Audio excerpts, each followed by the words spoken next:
if we want to make real behavioral change inside of our cultures and inside of our leadership in our organizations, we can't just talk about the theory of it and put people in, a boot camp for 2 days every year.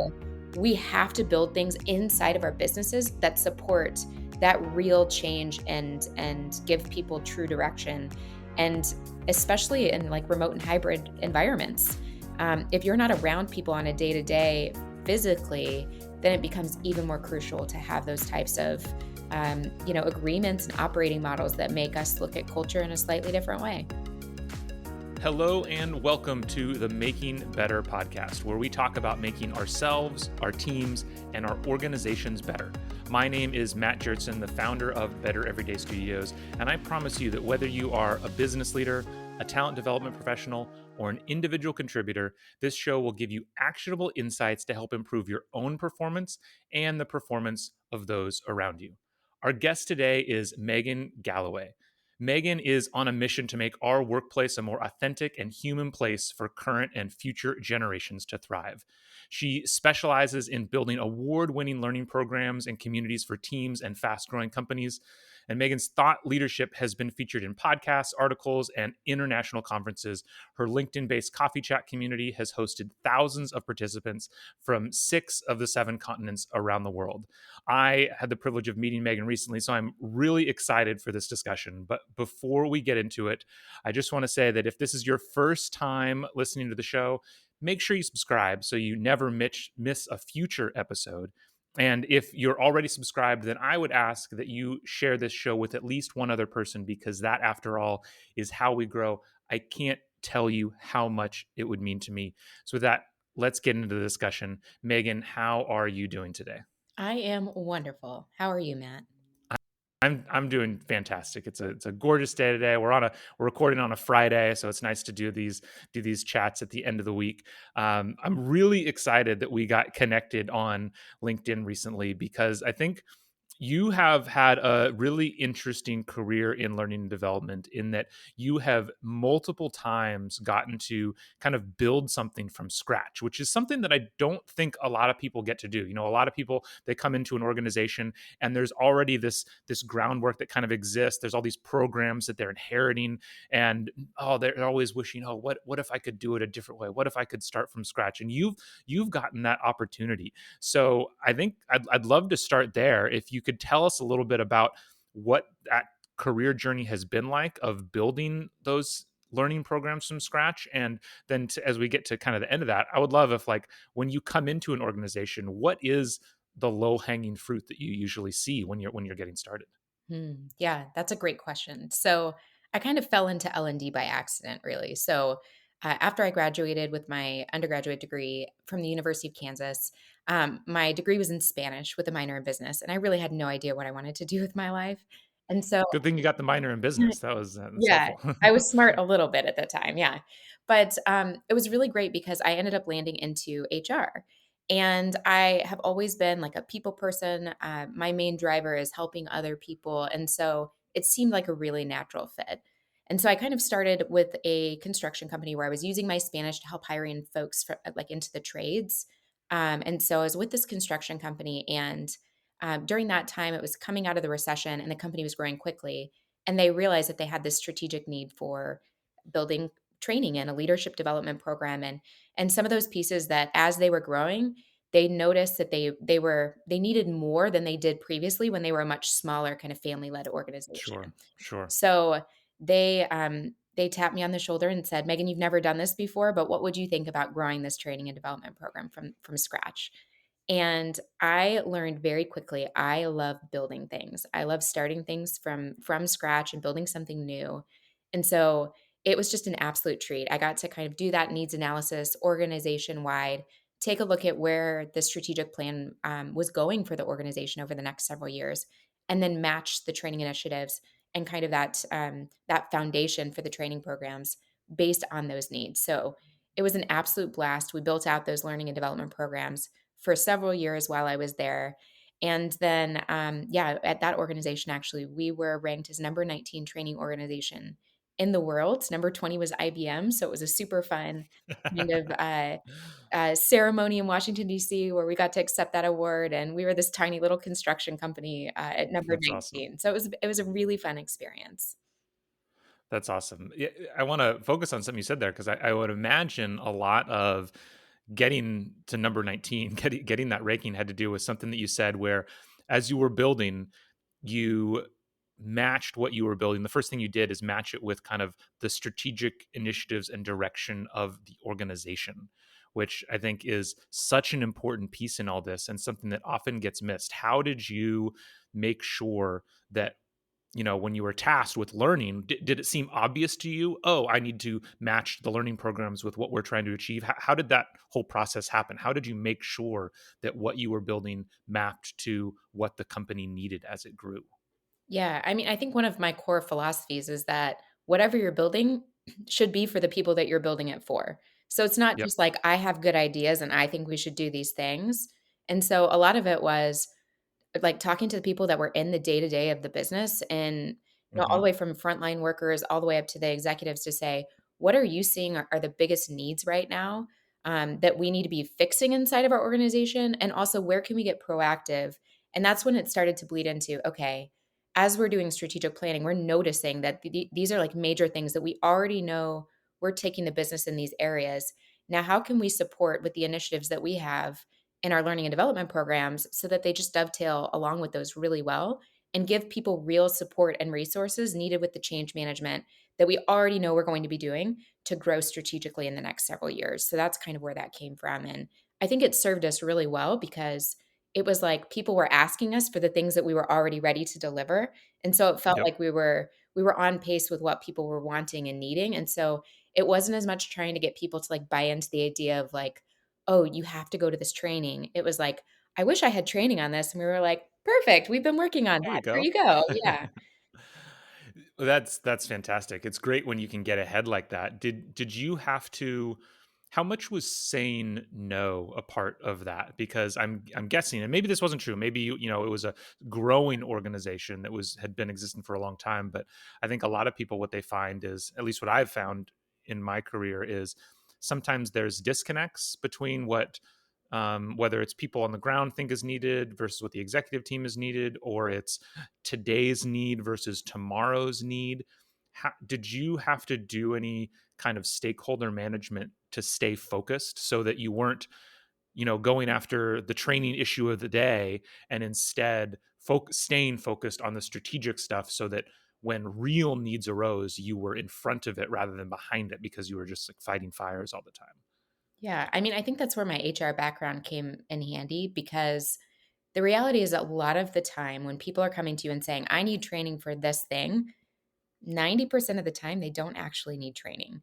What they need is Yes. to have like a performance conversation, or they need to reallocate resources, or they need to be structuring things in a different way, or have a crucial conversation. Like there's so many different things that I think that we use training as like a band-aid for these issues. Yep. And so that's where I had close partnerships in all the organizations that I worked with the people operations teams. And it was frequently like, all right, maybe this is an issue that needs to be dealt with training.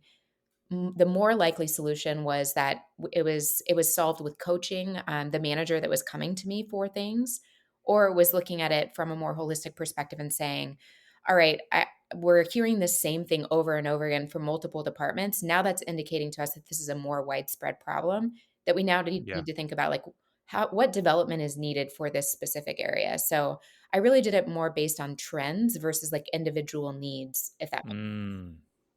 That totally makes sense. I think at one point in time, I kind of made a little flow chart of the common reasons why a training issue wasn't a training issue, and one of the I think the first question on it was exactly that of like how many people are experiencing this problem, Mm, and if it's one or two people, then it's not a training issue; it's like a performance management issue. So right. that trends piece really makes a lot of sense on that idea of trends. Since you then you did this at a couple companies, are there trends that you saw when standing up training for the first time? And when you're looking at these different companies, did you find yourself kind of starting at a similar place everywhere, or creating similar programs off the bat that everyone needed? Yes, leadership development. Like, that was always the biggest which is kind of where I've taken my path, over time here Yeah. because so I've done this at 3 different organizations, being internal with them, and then I've consulted with, you know, a lot of different organizations after that, 30 plus in the last few years. And I think that the thing that I notice the most is that people think that they need more technical training, and not that Hmm. they don't need that. Like, I do think that it is important to get those resources to folks if they don't have those. So building an infrastructure so that it's easy to scale those is important, but I don't think that L&D needs to be the only one delivering those technical resources. I think that Yeah. L&D is like an enabler because there's so much knowledge internally already around these topics that L&D needs to help other people share their knowledge and or Yeah. find external knowledge to bring in if it's missing, once you've done that gap analysis. But those side of things are like your quick and easy wins to get people to see, "Oh, wow, L&D knows what they're doing here, and they know how to help us fix our problems." And so, frequently, I would start with, like, a small technical project first or, Hmm. like, onboarding or something that people could see tangible results from quickly. And then Nice. yeah, and then it was almost always then, "Okay, our managers have never had resources to learn how to be actual managers. Can you help us with that?" So, then it frequently moved into the leadership development space. Yeah, that makes a lot of sense. I love that you highlighted that idea of like, getting that quick win, having something relatively small so you can show, because I think that's the other thing that can often derail, um, whether it's you're starting in a new team or you're coming in as a new leader in L&D in an existing organization, is you start by trying to bite off too big a chunk, and it's 3 months in, it's 6 months in, you haven't even really delivered anything yet. And that can get, yeah, that can raise a lot of questions for sure. When how did you think go about developing manager training? Did you primarily, bring people from outside, bring in outside experts? Did you bake something that was like kind of native to the culture? Where were you starting with that? Because leadership, even though you're saying, we start with leadership training, that can mean a lot of things. Yeah, it can, and I am a huge believer that off-the-shelf leadership development does not work. I think that Yes. I think that it's a great I think it's great for learning theory, but theory is really hard to apply in a day-to-day job when, like, so many working managers are in a coach player model. So not only are they leading a team, but they also have a tremendous amount of responsibility on their plate from a technical perspective as well. And so when you share theories with people, I do think that it's important that they learn them, but I do think that it's hard for them then to go take that back and find real places to make application in their day-to-day jobs. And that is so organization specific. So I have a really big belief that each leadership development program inside of an organization should be closely matched with their values. I think that there needs to be executive alignment and true behavioral alignment to those values, which is a huge gap that frequently Yeah. occurs inside of organizations. So that's like a really huge starting point is if there are people on the executive leadership team that are not practicing what you're going to be preaching in your leadership development programs, then that has to be solved before you can tackle anything else inside of your organization with manager Yeah. training. And then it goes down to, okay, so we have real skills that need to be developed. Like, how do you have a one-on-one with someone? The amount of people that have never had great one-on-ones is like, even in some of the companies I worked with, they never had one-on-ones period Yeah. before. So it's Yeah. like, okay, so how do you have a one-on-one? So it's not as much about let's take you to a training about this like topic about how to have conversations. It's more, okay, here's a template for you to utilize in your one-on-one, and here's some of the things that you should be trying. Go give it a shot. To me, Yep. that's so much more successful than just talking about the theory. Yeah, I think if it's okay with you, I'm going to have to take your whole answer to that and turn it into a commercial, because you just summarized my whole thesis for Better Everyday Studios Yay. of the importance of of one, customization, of that it needs to be real to the organization, it needs to be native to the organization, like it needs to be from their, like you said, their like core values, and it needs to focus on those actual behaviors, the actual things that you're going to be doing. Yeah, because so much can get lost in that. so much can get lost without that if you're just talking, as you said, kind of theory based. um that's awesome. Thank you for that. Did you learn, so you spent a bunch of time building in, construction and banking and some more established companies, then you moved into kind of more of a startup role.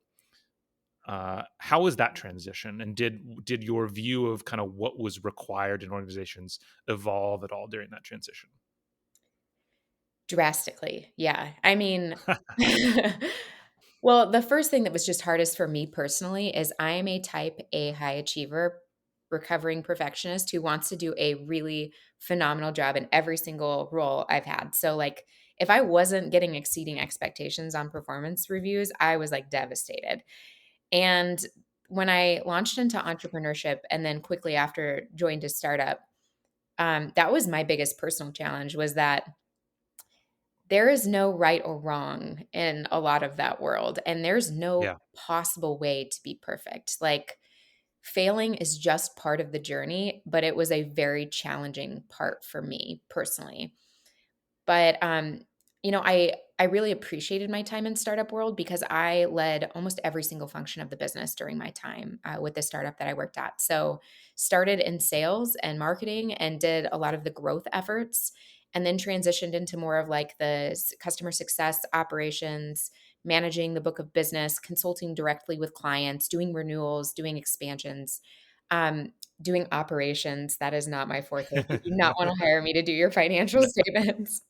Um, I and then got into the world of, like, product and what it was looking like inside of the business, and super appreciative for the lessons that I learned from so many great people that I got to work with inside of that organization.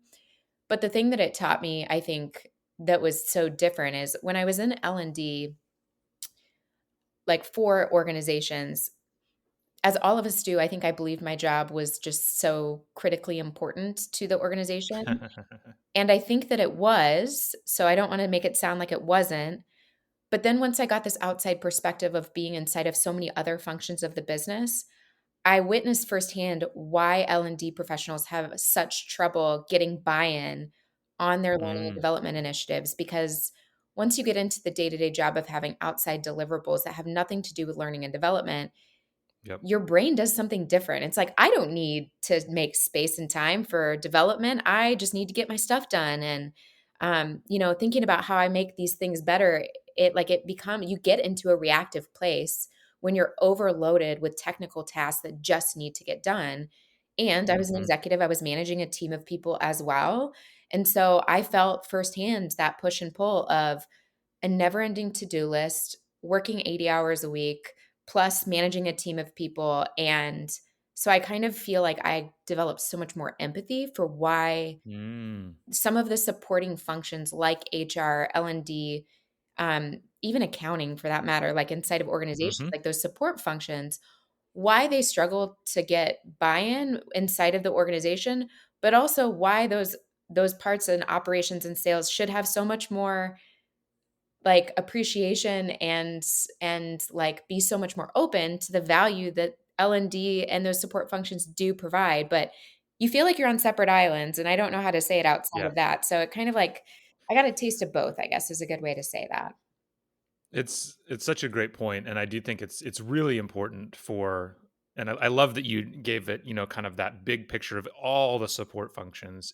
It's so important for any support function folks to get those experiences, I think, in the rest of the business. And Mhm. I think the last time we chatted, I mentioned my like metaphor for the foundation of a house, and using that to describe it. And I think I didn't mention this part because the other thing I think about is, whenever you're coming up with talking about some kind of change initiative, whether it's learning, HR, whatever it is, it really is exactly like fixing the foundation of a house where it's really expensive, it's really noisy, causes tons of disruption. And if everything goes well at the end of the day, everything looks the same, Hmm. right? Like that, because that's always our goal. Our goal, like we are trying to make improvements, but they're not the kind of improvements that like somebody's necessarily going to see day to day. You have to like step back big picture and realize, oh, my house isn't going to fall down now. Well, did you really think it was like you probably hadn't fully realized that it was in danger of falling down to begin with? And I think, a successful learning initiative, in leadership or something, the result is going to be, over the long term, you have a 50% reduction in attrition, or a 15% increase in productivity. And those are just hard things, like you said, when you're in the role day to day with all these fires, all these to-dos, you're working 8 hours a week. It's really hard to even notice that kind of change. So I do think it's critical that you have that understanding. When after post that, as you got that understanding, what did that do to did that do anything, or has it done anything to kind of change your approach or change the way you think about approaching the business with these kind of support initiatives? It sounds like you were already kind of trying to talk in the business language of talking about figuring out those learning initiatives, but did any of that has any of that language or the way you approach people out in the business changed as a result of having those experiences? Yeah, I think it's drastically changing the relaunch of my business, in all honesty, because I think that traditional leadership development firms approach it from the perspective that they have to like launch these large initiatives. They're doing things to people in the business. And Yeah. so, what I think is drastically missing is the ability to work with people in the business to help reinforce real human skill development throughout their day-to-day jobs. So it's not about like pulling everyone out of their jobs for a whole day to be able to like Yeah. learn these skills that then they're supposed to go try to like transfer back somehow into their day jobs. It's more about, okay, what are the real things that we can do inside of team meetings, other interactions, the places where we're meeting, the Slack communities that we have internally, our one-on-ones, the ways that people talk to each other and the languages that they use. Like, so that's a large part of where I'm going next is I am launching a culture strategy agency that's going to help organizations really define their culture operating manual that goes inside of their businesses, not necessarily to just pull people out for training, but to give that kind of like development inside of people's day to days by helping them just actually do it and try things and experiment with the ways in which Mm, they want to grow. Because that's how we all learn best anyway, right? Like, that's one hmm. of the other things I learned from startup land is I learned so much more, like even the difference between getting an MBA, which I went to a phenomenal school, University of Colorado for my MBA, learned a ton and was there for 2 years. And then I was in a startup for 2 years and I learned Yeah. like 18,000 times more in the Yeah. startup environment because it's practical knowledge, right? Like you're doing Yeah. it. You're forced to figure things out and you're making mistakes and it impacts you intellectually and emotionally in a different way when you're making mistakes and wanting to make changes in your life. And so that's what triggers true behavioral change. So if we want to make real behavioral change inside of our cultures and inside of our leadership in our organizations, we can't just talk about the theory of it and put people in, a boot camp for 2 days every year. Yeah. We have to build things inside of our businesses that support that real change and give people true direction. And especially in like remote and hybrid environments. If you're not around people on a day to day physically, then it becomes even more crucial to have those types of agreements and operating models that make us look at culture in a slightly different way. Yeah, absolutely. So I mean, I know you're just relaunching this, you're just getting started, but I don't know, let's get practical with what you just said. Like, so how are you seeing the actual interventions being different? Like, what are you, I mean, obviously you said we're not taking people away for the week and putting them through a boot camp or anything like that. But when you say day to day, when you say like getting in the business and applying it practically in the workplace, that can still mean a lot of different things, and I'm sure people who are coming from a traditional L&D background, it can almost be difficult to imagine what that might look like. So how are you seeing yourself and your company actually working with organizations to make these programs differently? Yeah. So I've done a lot of thinking about this as I'm like relaunching. So there's 4 parts. But the Okay, first great. part is I believe that there are so many organizations that put so much of their time, energy, and resources into defining an external brand for their organization. Like who do we Yep. want the world to see us as? And many times, even though a company is growing and booming and looks amazing, their Glassdoor reviews are extremely poor. And what they have Yeah. as their internal brand does not match their external brand. So Okay. the first thing is doing analysis on why are those two things different? Because at the end of the day, the people that are actually talking to your customers are the people inside of your company, your team members. So, like, Mhm. Mhm. those are the Mhm. people that are going to be your best brand advocates and representatives and the referrals for your organization. So, getting those things to match, at least in theory, is important to like get started with. So, that's the first thing that we're going to be doing is analysis on that brand mapping. The Yep. second thing then is executive alignment to that. So, I think like so many organizations spend days planning their strategic doing their strategic planning for what's going to happen inside of their business and what they're going to be doing. I know very few companies that spend time doing culture strategic planning. Like not Mhm. just how do or what do we want to be doing, but how do we want to do this in the next year Yeah. to best match the people and to get proactive about who we want to be as a company. So then once you know like what that looks like, the third thing is that executive alignment, which is the people on your executive team have to be practicing those things. And with most organizations I see, that is not the case. And so then what Mhm. happens is trust breaks down throughout the organization. Organizations get siloed as a result. They have trouble getting consistency across communications. So there's a lot of like rework and things like that. So giving that executive team support to practice what they preach is really important through sessions for them to talk through things, through one on one executive coaching, that type of thing. That's number three. And then the last thing is then now that you have those things all aligned and the actual business leadership is aligned around the things that they want to be doing for a culture, now we look at how we integrate that throughout the business. So in my mind that looks like saying, okay, how do we talk about conflict inside of our companies? Like, is it important that we bring up conflict? If a team member brings feedback to their manager, how do we expect managers respond? So maybe that's a conversation starter guide for an employee to be able to bring up something challenging to their manager. Mhm. And maybe that also gives managers like response options or ideas. Like it's not like a script, right? But it's like when someone comes to you with hard feedback as an employee, how do we expect that you respond to that as a leader? So here's some ideas for the ways in which we expect our values to show out in real life around these things. And then more than that, like inside of their meetings, like let's say team meetings now, you build in 5 minutes for upward feedback or, you know, some sort of a retro so that that becomes common for people to be able to Yeah. have space to voice concerns, questions, thoughts, ideas. And it's not just always like the loudest people in the room that are getting the voices because they're the ones that are brave enough to like speak up. So we're creating Yep. more equality around the ability to be able to speak up and give feedback in those environments. So you know, doing the same thing for one-on-ones, but it's like actually changing the DNA of how we do things with specific expectations, templates, operating models inside of the business. And the thing that I believe most about this is that L&D cannot be the person to deploy these things. I think that you Mm. have to get executives to be the ones to deploy these initiatives, which they are so Sure. busy. The expectation is not that they're making all of these things, but they Yeah. have to be practicing them it themselves, and then they have to be the actual implementers of Yep. these initiatives for it to be successful.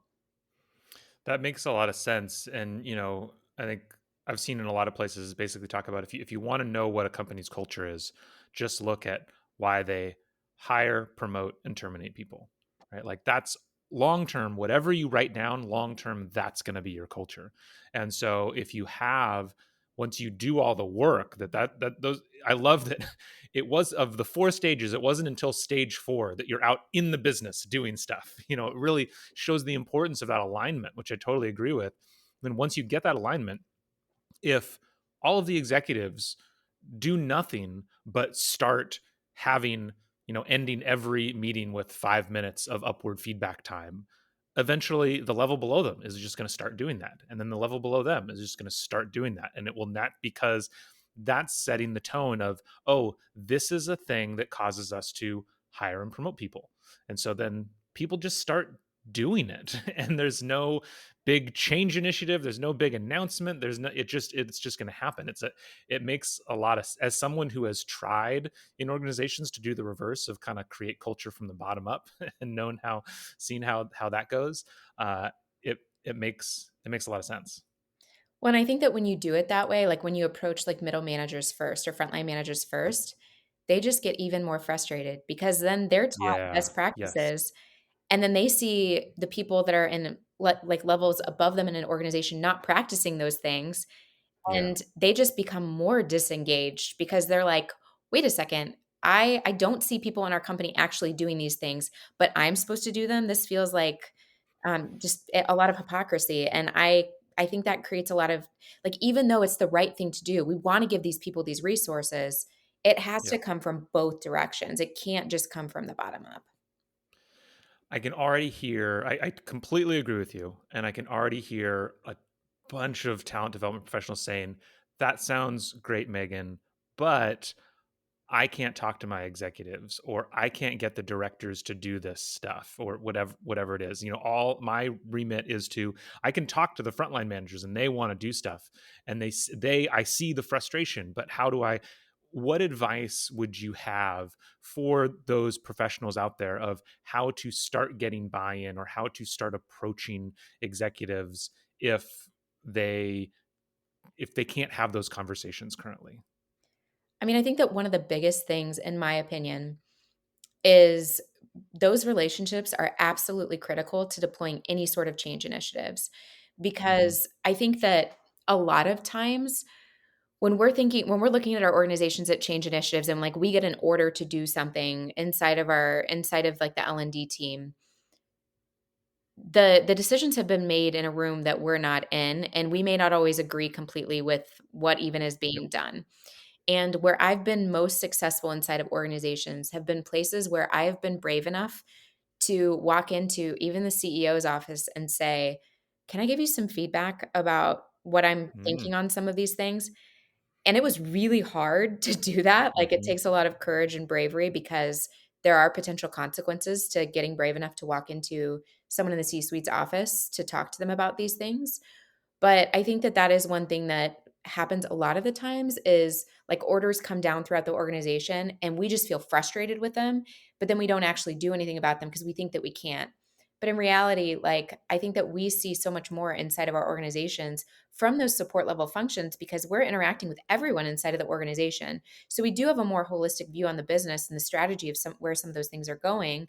And what I would always say is you don't you don't have to take my ideas and go implement them, but I just want to be heard. Like, just kind of hear them Yeah. and see Yeah. if any of them make any sense, and then, I can keep going about the way I was doing things. But I think that the biggest, like, lesson that I learned through doing that is when I had a true business case associated with that thing, like, "Hey, this department is really suffering and their engagement scores stink, and here's what I think is going on in that group, and here's what I think we should be doing about that." If I had all of those things already lined out and took that into an executive, a lot of the time they were like, "Yeah, that makes a ton of sense, and I've already been worrying about this, but wasn't sure what to do about it." And so I think Mm. that a lot of the times it really does just start with like having those conversations. And, maybe that means just starting with like the chief people officer that you report into or the Yep. COO if you Yep. report in through that area, right? But yeah, I think that's one of the biggest things is think about like what are the true business functions and results being affected by the challenges that we're seeing. We know they exist, they are hard to measure, but I do think that there are frequently more things associated, like, for example, I think that you could associate really like a bad team environment and a customer success team directly to customer churn. Because if those people are grumpy all the time Mm. and they get on Yeah. calls and they're grumpy with people on the phone, then I think that like that does change the ways that our businesses it retains revenue over time, right? Sure. And so we might not be seeing the immediate impacts of it, but I do think that's there. And so it's like, what experiment could we run in this space to see if we can increase NRR by changing things inside of this team that's got really poor engagement or that doesn't feel like they have the right resources or whatever it is. Hmm. That makes sense. So if I step back and kind of think about all the things that you've said throughout this, it sounds like when it comes to building those relationships with key stakeholders and executives, it kind of comes down to three things that you've mentioned, or from what I've heard. It starts with you said early one of the first things you said is quick wins, which I think translates to being seen as someone who can get things done. Like first you have to be able to deliver things in the business. Then you have to have the courage to have these conversations, and then you have to have the ability to have the conversations in the language that the person you're talking to cares about. And if you can do those three things, that's how you start to build those those relationships up. Does that Yeah. sound right? Yeah, I think you got it spot on because that's what our jobs are here for in L&D is to make work better for everybody inside of the company. And so even though there are so many great best practices out there, every company is different. And um, the best way to figure out the ways to help people, I think, is just through talking to people inside the business that have ideas about how to fix things inside the company but just don't have the time or resources to be able to do it themselves. Like, that's where the biggest quick wins come from, in my opinion. Yeah, that makes a lot of sense. Amazing. This has been great. I want to bring us to a close with three questions that I ask every guest. The first one is, what is one book or podcast that everyone should listen to and why, or read? The one that's top of mind for me right now is a book that I actually listened to on Audible, narrated by the author, called Unreasonable Hospitality by Will Guidara. It is all about this restaurateur who is set out to make the number one restaurant in the world. But he's doing it not just because their food is the greatest, but because they're creating the best experience. And to do that, he has to build an incredible team inside of his restaurant.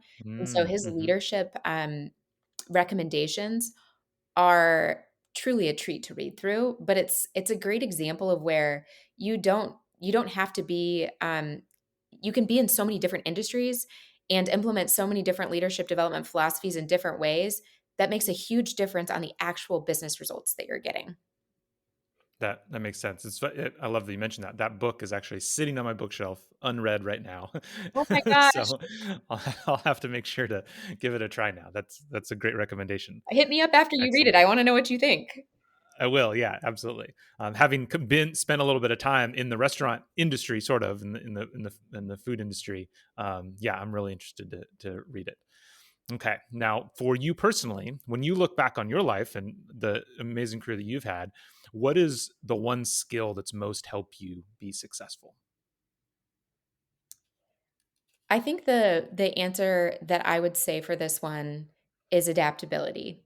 Um, I think that one of the things that I've noticed about myself recently, I've gone through a lot of changes in the last 2 years, having left corporate life and becoming an entrepreneur, joining a startup.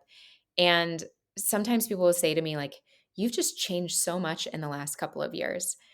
And sometimes that kind of like triggers me. And I'm like, well, I was great before, wasn't I? Like, why why do people like me so much more now? But then I think, no, I like me. I like me more too. Like it's interesting how much things will change if you let them. And change is the only constant in our lives anyway, right? Like things are always changing around Yeah. us.